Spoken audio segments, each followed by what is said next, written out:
मी उदय पाटील, राहणार शंकरवाडी, तालुका कागल, जिल्हा कोल्हापूर।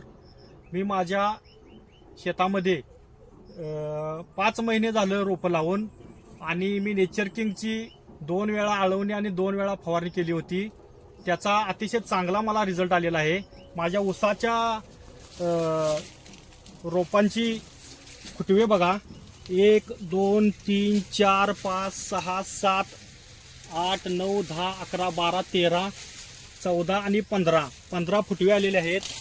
आणि माझ्या ऊसाच्या पेरांची लांबी बघा आणि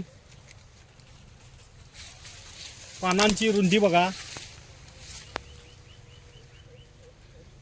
आणि अतिशय चांगला ऊस आलेला आहे माझा। अवघ्या 5 महिन्याचा आहे आणि मला अजून रानामध्ये 7 ते 8 महिने माझा ऊस राहणार आहे। कमीत कमी 2 टनांना ॲव्हरेज पडेल अशी मला आशा आहे। तरी सर्वांनी नेचर किंगची आळवणी आणि फवारणी वापरावी आणि आपला शेतकऱ्यांनी फायदा करून घ्यावा।